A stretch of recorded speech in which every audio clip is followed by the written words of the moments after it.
जोहार दोस्तों। जय भीम, जय बिरसा, जय टंटिया, जय ज्योतिबा फुले, जय संविधान।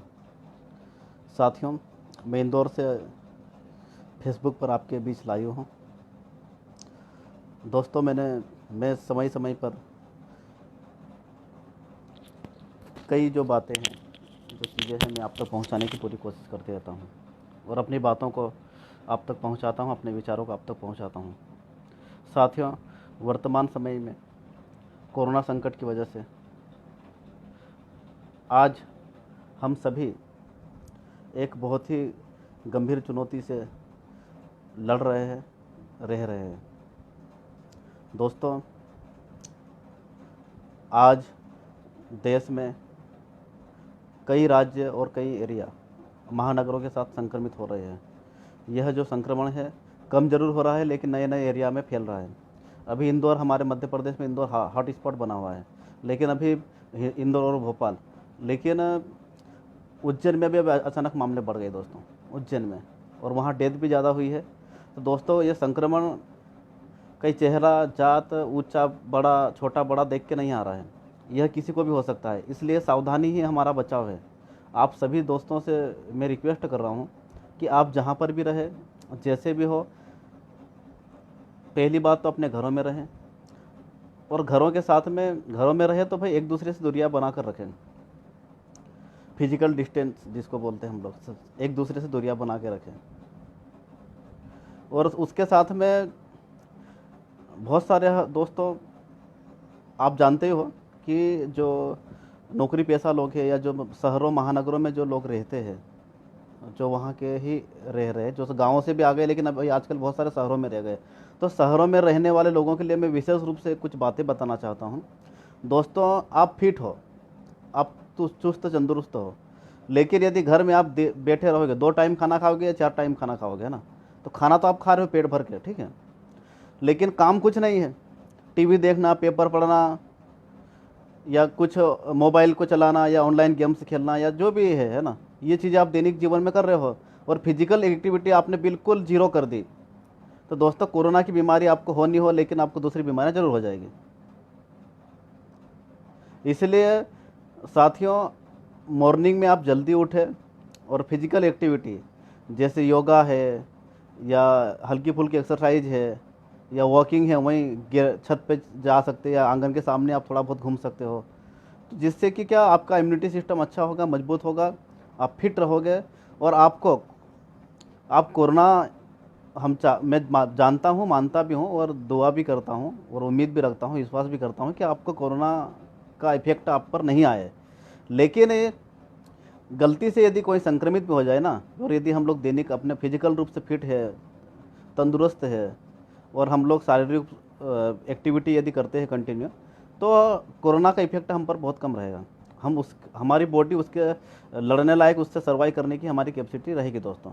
और यदि हम चुपचाप गर्दन नीचे करके घर पे बैठे रहेंगे, खाना पीना ठूस ठूस के खा रहे हैं और काम कुछ नहीं कर रहे हैं, तो साथियों बहुत ज़्यादा दिक्कत होगी, और अल्टीमेटली बड़ा नुकसान हो सकता है साथियों। और मैं बात बता दूं, कोरोना संकट से हम लोग, हमारी लाइफ स्टाइल में, हमारी सोच में, हमारे जीवन स्तर में बहुत सारा बदलाव हुआ है। बहुत सारा हम लोगों को नई सिरे से सोचने समझने की ज़रूरत है दोस्तों। वो इस लॉकडाउन के बाद, कोरोना जो बीमारी है, इसके बाद हम लोग सोचेंगे, करेंगे, लेकिन अभी फ़िलहाल दोस्तों इस संकट से बचने के लिए हम लोग जो भी कर सकते हैं वो करें। और मैं आपको बता रहा हूँ कि भाई आप फिजिकल एक्टिविटी ज़रूर करें, हल्की फुल्की एक्सरसाइज जो भी आपको लगे आप करें दोस्तों। दूसरा, हमारे पुलिस साथी लोग हैं, पुलिस डिपार्टमेंट के हमारे बहुत सारे साथी, अधिकारी, कर्मचारी, हमारे छोटे भाई, और उसके साथ में डॉक्टर्स हमारे साथी हैं, सफाई कर्मचारी, प्रशासन के बहुत सारे अधिकारी, कर्मचारी लोग, और ओवरऑल जो इस संक्रमण में आपके बीच में एक योद्धा के रूप में काम कर रहे हैं, अपने जीवन की, अपने परिवार को न देखते हुए वो लोग आपके बीच में रात दिन काम करें दोस्तों। तो ऐसे लोगों को आप सपोर्ट करें, ऐसे लोगों को जितना भी हो सके, और ऐसे लोगों की बातों को सुने, और जो शासन, प्रशासन, पुलिस की जो गाइडलाइन है उसको माने, उसको फॉलोअप करें। और आप यदि अच्छे रहोगे, आप यदि सही रहोगे दोस्तों, तो हम ये सोचें कि यार मैं तो बढ़िया हूँ अंदर, मुझे कोई कुछ नहीं कर सकता, या मेरा को क्या बिगड़ेगा, मेरे एक के करने से या नहीं करने से क्या होगा। तो दोस्तों, एक मछली सारे तालाब को गंदा करती है, वैसे ही एक संक्रमित व्यक्ति हमारे पूरे देश को बर्बाद कर सकता है। इसलिए आप संक्रमित होने से बचें, बाहर निकलने से बचें, ज़रूरी हो तो आप ये करें। दूसरा, एक बड़ी समस्या से हम लोग साथियों बहुत गुजर रहे हैं, और हमारा देश, हमारे गरीब भाई लोग जो मजदूर है, जो पलायन करे हुए इधर उधर जा रहे हैं, उनको क्वारंटाइन कर रहे हैं, उसके साथ में उनको भाई खाना या जो भी हम लोग कर रहे हैं, लेकिन अल्टीमेटली बहुत सारे परिवार या बहुत सारे लोग ऐसे हैं जो बहुत ज़्यादा दिक्कत में रह रहे हैं। तो दोस्तों, मैं आप सभी से अनुरोध कर रहा हूँ कि जहाँ पे भी आप हो, जैसे भी हो, आप आपके एरिया में, आपके महानगर, शहर, गांव, जहाँ पे भी आप रह रहे हो, वहाँ पर यदि ऐसे लोग हो तो उनको खाने पीने जीने की आवश्यक जो सामग्री है, राशन पानी है, जो भी आप मदद कर सकते हैं वो करवाएं। और दूसरा, एक और बात सामने आ रही दोस्तों, जैसे खाना दे रहा है गवर्नमेंट, खाना दे रही, प्रशासन खाना दे रहा है, या जो भी हम पुलिस वाले भी बहुत सारे गाड़ियों में दे रहे सेवाएं ड्यूटी के साथ में भी। तो दोस्त, अन्याय है और कंडीशन भी अच्छी है, लेकिन फिर भी वो उनके घर में 5 लोग हैं तो वो 10 पैकेट ले जा रहे दोस्तों। तो दोस्तों, अब मेरी आवाज़ आ रही दोस्तों, ऐसे लोग जिनके घरों की अच्छी स्थिति है, जिनके घर में यदि 5 सदस्य हो तो 10-10 पैकेट ले जा रहे दोस्तों, और 5 पैकेट वो ख़राब कर रहे, वेस्टेज कर रहे। साथियों, यदि ऐसे लोग हैं तो आप ऐसे लोगों को समझाएं, और ऐसे हरकतें जो भी कर रहे हैं ना तो उनको रोके भाई। आज अन्न का एक एक दाना, एक एक रोटी उन गरीबों के लिए बहुत कीमती है जो 2 टाइम खाने के लिए तरस रहे हैं, और हम क्या कर रहे हैं कि फ्री में जो मिल रहा ना तो उसका नाजायज़ फ़ायदा उठा रहे, उसका दुरुपयोग कर रहे दोस्तों। तो ऐसी सोच और ऐसा काम न करें, क्योंकि देश के अब आज हमारा देश मुसीबत में है, हमारे लोग मुसीबत है, हमारा गरीब भाई मुसीबत में है। तो उसको खाने पीने, राशन आदि की हम लोग व्यवस्था कर रहे हैं, शासन प्रशासन व्यवस्था कर रही है, तो उसका नाजायज़ फ़ायदा न ले। यदि आप सक्षम हैं तो फिर आप क्यों फालतू ये कर रहे हरकतें भाई। जो गरीब है ना उनको आप ये दो ना, थोड़ा समझने की कोशिश करें साथियों, क्योंकि मेरे पास बहुत सारी जगह से ऐसी बातें हैं, इसलिए मैं आपको बता रहा हूँ। मेरा इंटेंशन ये नहीं कि आप गलत कर रहे हो या कोई गलत कर रहा है, लेकिन जो बातें हैं मैं मेरे माध्यम से आप तक पहुँचा रहा हूँ, ताकि ऐसे कई लोग या ऐसी जो बातें हैं तो उस पर आप थोड़ा आइडेंटिफाई करें और इन बातों को थोड़ा ध्यान दें, क्योंकि साथियों ये बहुत गंभीर बात है। आज कैसे कैसे आप 1-1 रुपया, 10-10 रुपया, 20-20 रुपया, 1-1 किलो, 2-2 किलो, 5-5 किलो चावल, आटा, जो भी है, या तेल वगैरह सब ये करके ना आप भाई कैसे लोगों तक खाना पहुंचा रहे हैं, कैसे आवश्यक सामग्री पहुंचा रहे हैं। और कुछ लोग ऐसे हैं जो साला सामान होते हुए भी बर्बाद कर रहे हैं उसको, या डबल, जैसे खाने वाले 5 तो 10-10 पैकेट ले रहे हैं, ये क्या है भाई। इसलिए जो जिसको ज़रूरत है ना उस तक वो खाना नहीं पहुंच पा रहा दोस्तों। और उसके साथ में हमारे पुलिस के बहुत सारे साथी लोग पूरे देश में आज काम कर रहे हैं। हमें गर्व है हमारे भाई लोगों पे, और इस कोरोना संक्रमण से जो भी जंग लड़ रहे हैं मैदान में, जो हमारे साथी लोग हैं, उन पे गर्व है। और गर्व इसलिए भी है कि हम लोगों को जो बोलते हैं ना कि सरकारी नौकर कुछ नहीं करते, सरकारी सेवा वाले सब बदमाश है या कुछ नहीं करते, लेकिन आज इस देश में, और इस आज नहीं, जब जब हमारा देश संकट में होता तो सबसे अग्रिम पंक्ति में सरकारी सेवक काम करते हैं।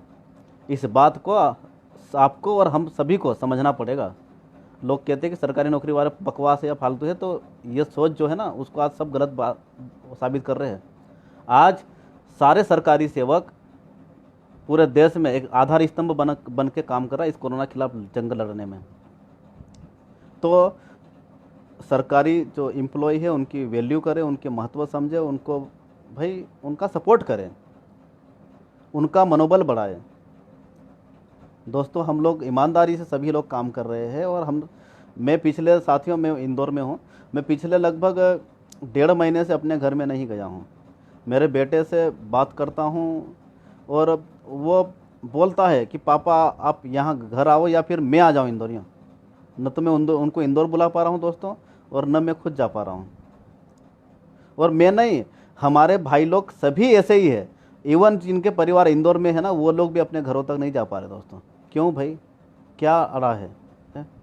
हमारे देश के लिए, आपके लिए, जनता के लिए दोस्तों, भारत देश को बचाने के लिए हम लोग सब ये लड़ रहे हैं, ये जंग लड़ रहे हैं। तो इसमें हमारा साथ दे।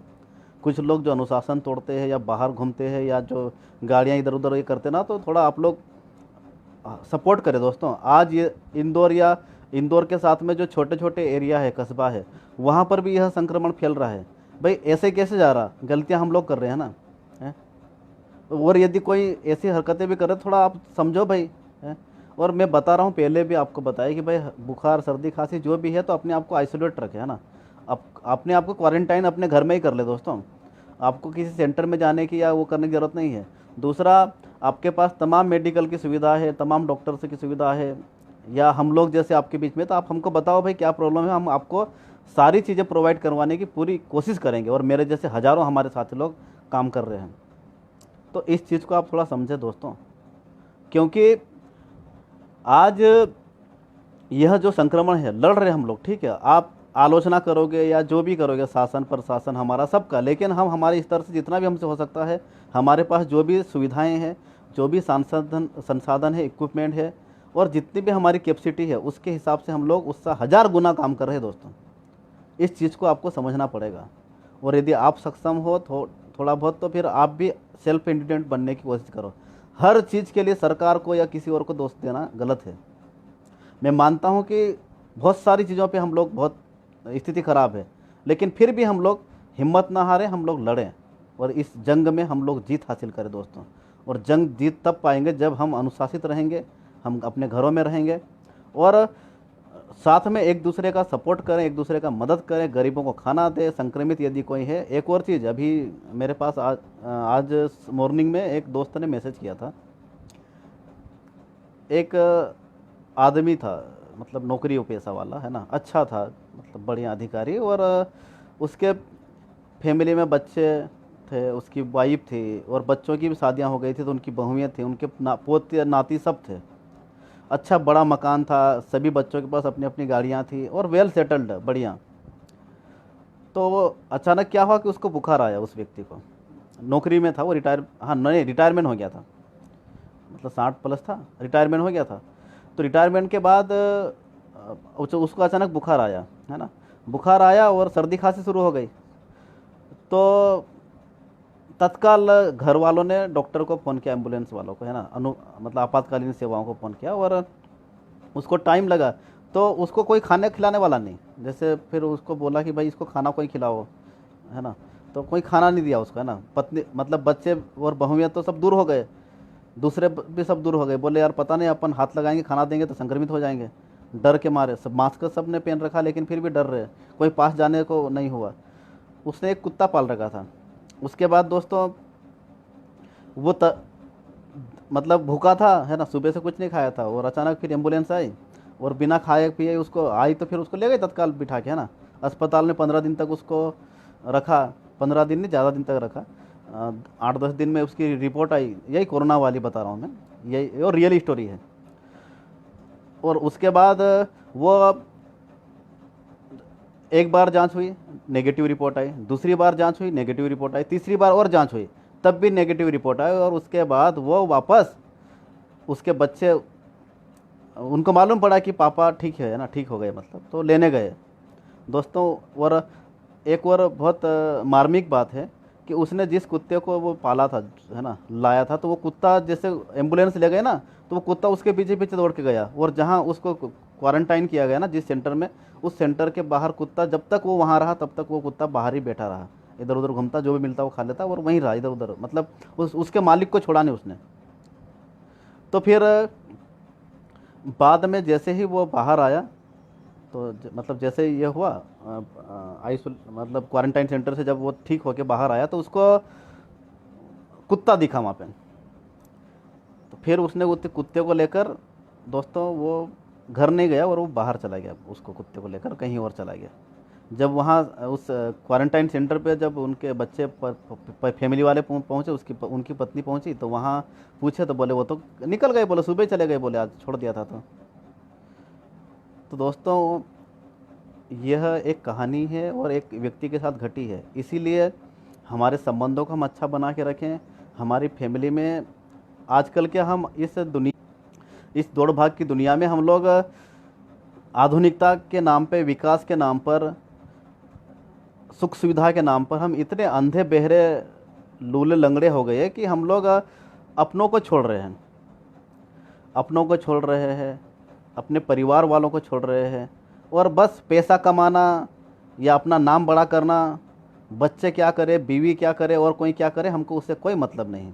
और ऐसे लगातार चीज़ें चलती रह रही, इसलिए क्या 10 से कब 20 साल हो जाएंगे और 20 से कब 30 और 30 से कब रिटायरमेंट हो जाएंगे, हमको पता ही नहीं चलता। और जब रिटायरमेंट हो जाते हैं ना, तब सब चीज़ें याद आती है, लेकिन उसके बाद हमारे पास समय नहीं रहता, हमारा शरीर भी साथ नहीं देता, हमारा दिमाग भी काम नहीं करता, तमाम बीमारियाँ हो जाती हैं और अल्टीमेटली हम तड़प तड़प के मरते हैं दोस्तों।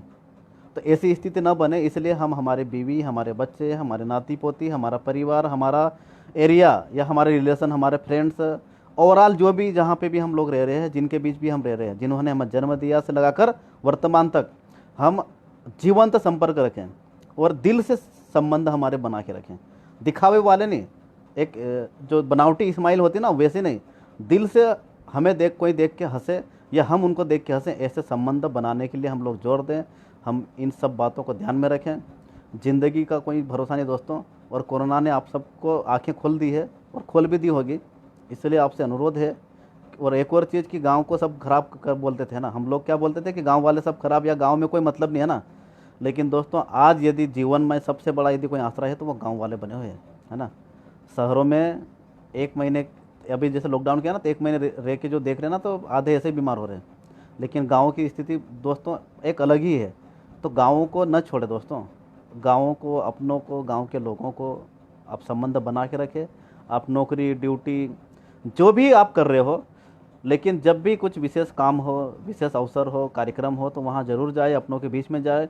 और वहाँ जाने के बाद बहुत सारे मैंने देखे हमारे भाई लोगों को, है ना, बताना नहीं चाहे लेकिन बता रहा हूँ, वहाँ जाते हम लोग, है ना, शादी की जैसे बात बता रहा हूँ, शादी में क्या अमूमन पूड़ी सब्जी वगैरह बनती है, दाल वाफले वगैरह, है ना, लेकिन वो जाएंगे तो उनके लिए अलग से वीआईपी व्यवस्था होती दोस्तों। खुद कच्ची दारू पियेंगे या ऐसे ही दारू पी जाएंगे, लेकिन उनके लिए ब्रांडेड दारू लाएंगे, उनके लिए तमाम खाने पीने की व्यवस्था करते हैं दोस्तों। कौन? हमारे भाई, हमारे परिवार वाले, हमारे गांव के लोग।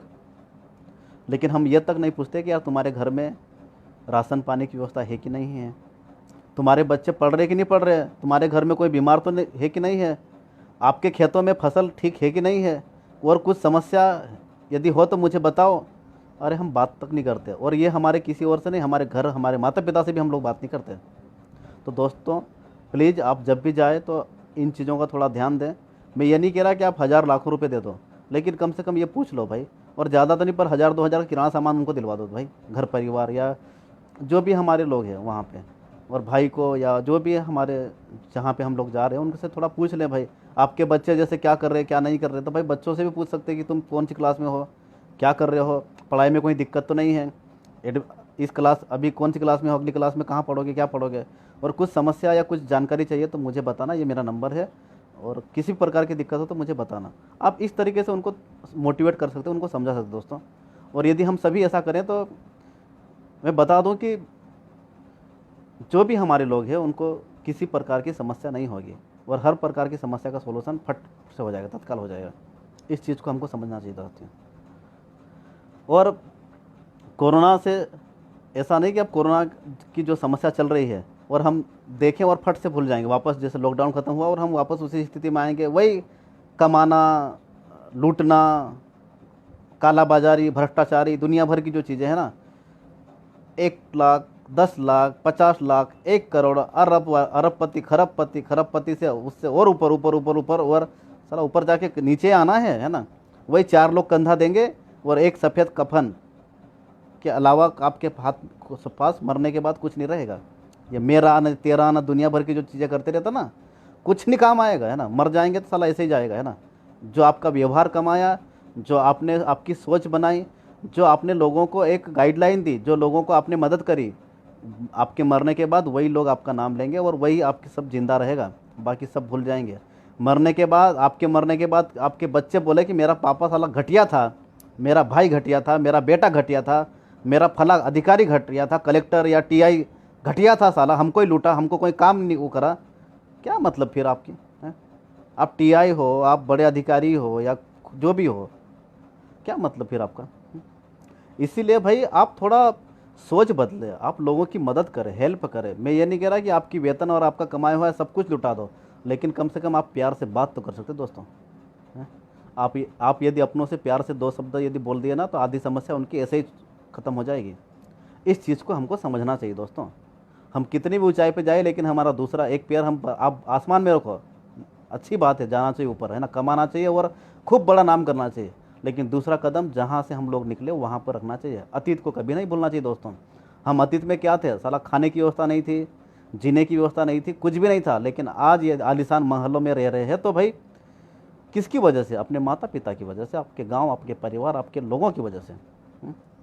इस चीज़ को आपको समझना पड़ेगा। और उन लोगों से आप यदि मुंह चुराओगे, कुछ सपोर्ट नहीं करोगे, कुछ मदद नहीं करोगे, बात नहीं करोगे, तो फिर आपका जीना बेकार है, आपका रहना बेकार है, आपका बड़ा अधिकारी बनना बेकार है।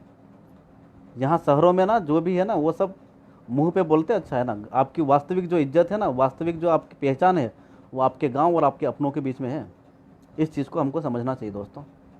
और मैं सिर्फ ऐसा नहीं कि हमारे पुलिस वाले साथी लोग, ओवरऑल जो भी है, मतलब ऐसा नहीं कि नौकरी पेशा या पुलिस वाले, सभी हम लोग हमारे लोगों से जुड़ के रहें, हमारे लोगों का सपोर्ट करें, उनके लिए हम लोग काम करें और उनसे प्यार से बातें करें। अरे फ़ोन हमको, ठीक है, फ़ोन तो देखो 24 घंटे आते हैं मेरे पास, 24 घंटे कोई ना कोई कॉल करते रहता ना, फिर भी मैं रिप्लाई देने की कोशिश करता हूँ। हो सकता है किसी से बात नहीं हो पाती, अलग बात है, लेकिन कोशिश करते हैं हम लोग।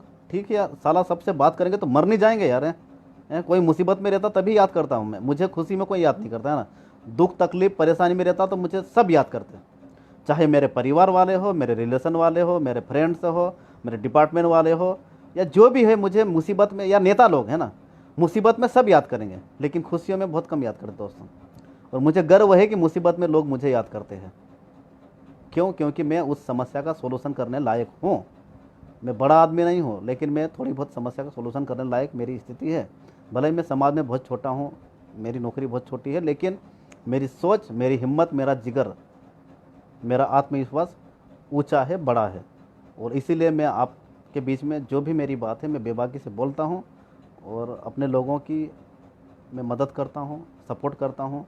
पढ़ने वाले बच्चों की जैसे एडमिशन, फीस और भी ओवरऑल प्रॉब्लम से हम लोग सोल्यूशन करते हैं, और उस दिशा में मैं काम कर रहा हूँ दोस्तों। मैं आपको बता दूँ, मैं कई प्रकार के वेलफेयर के, सोसाइटी के, समाज सुधार के मैं काम करता हूँ, लेकिन जो मेन काम है मेरा, पढ़ने वाले बच्चों को अपने पैरों पर खड़ा करना।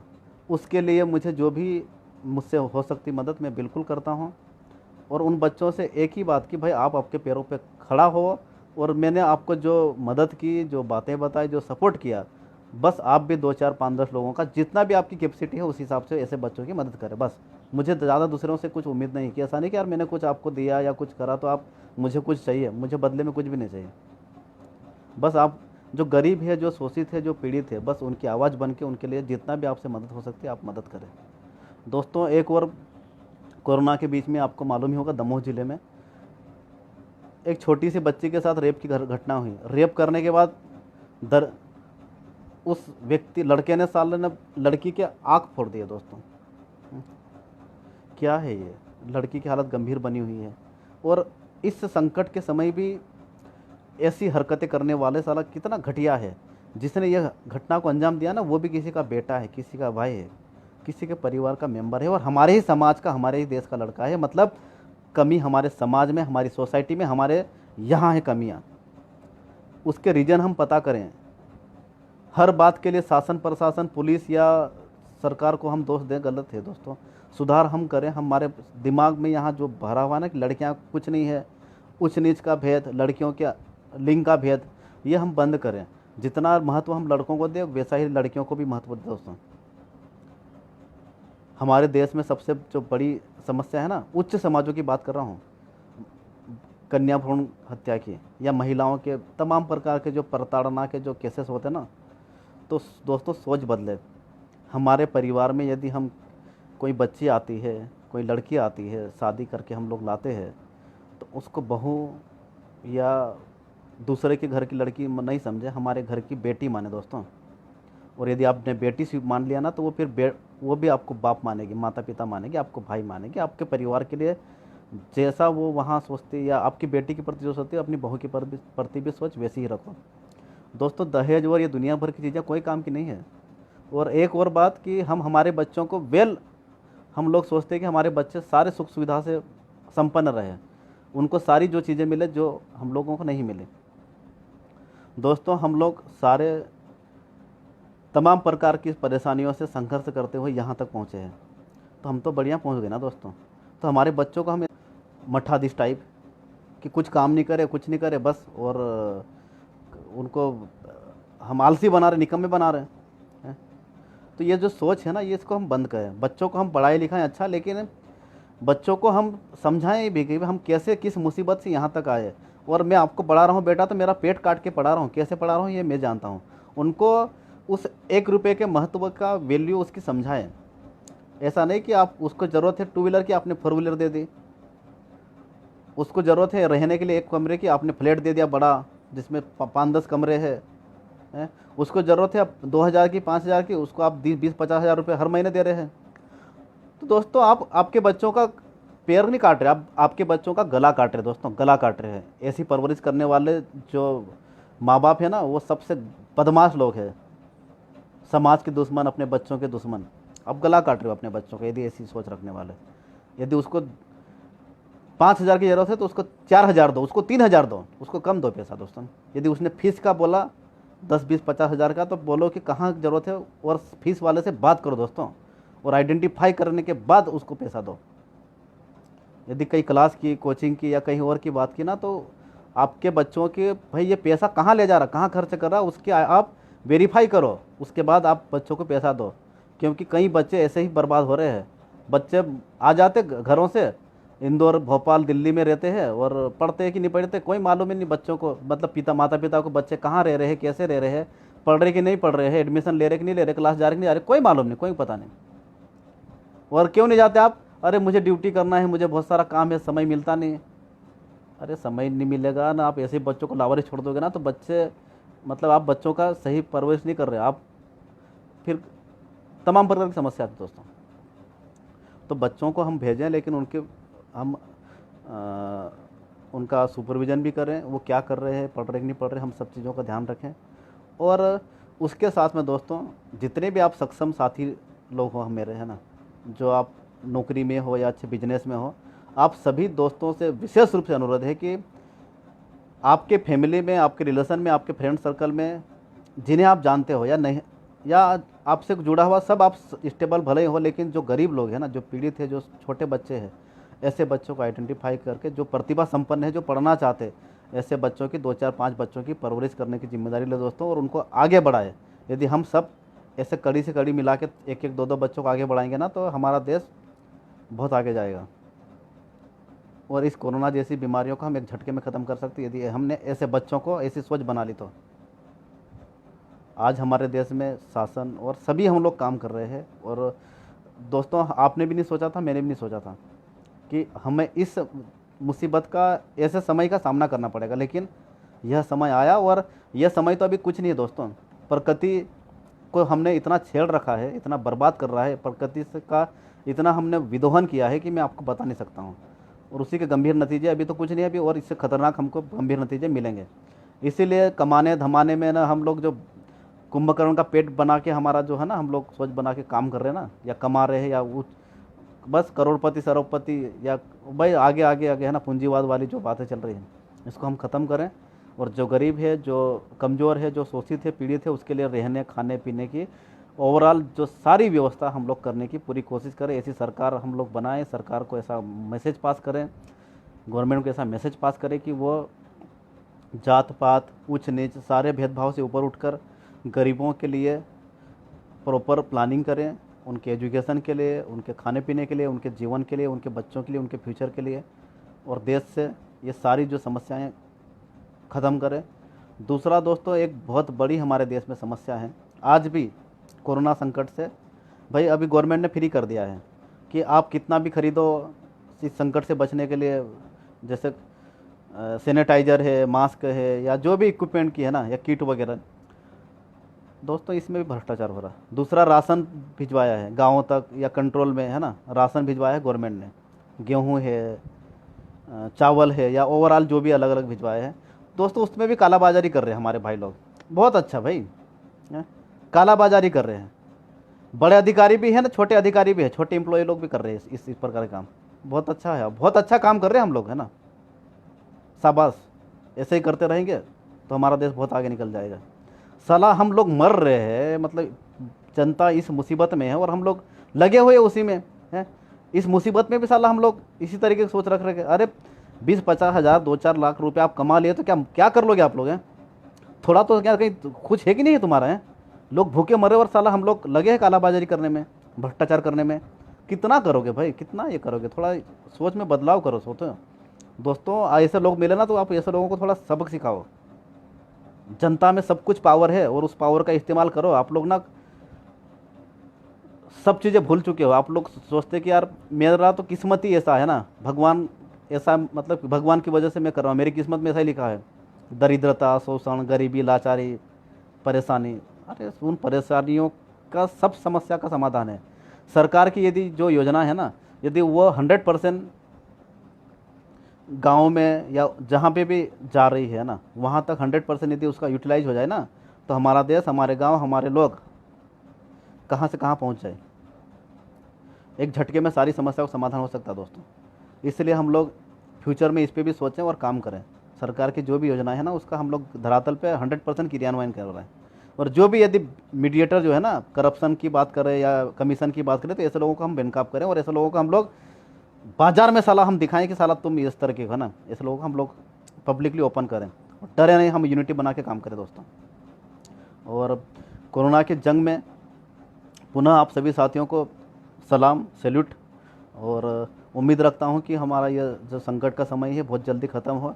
और इस संकट में जो आपने सीखा या मैंने सीखा या जो हमने देखा, उससे सीखते हुए हम लोग एक नए भारत के निर्माण में, हमारे नए भविष्य के निर्माण में, जहां कोई कुपोषित, शोषित, पीड़ित, मजबूर, लाचार न हो, और यहाँ पर सभी लोग सुख, शांति और समृद्धि के साथ अपने देश के, अपने भावी पीढ़ी के लिए एक नए भारत की एक मजबूत आधारशिला निर्माण के लिए हम लोग प्रण लेकर आगे बढ़े दोस्तों।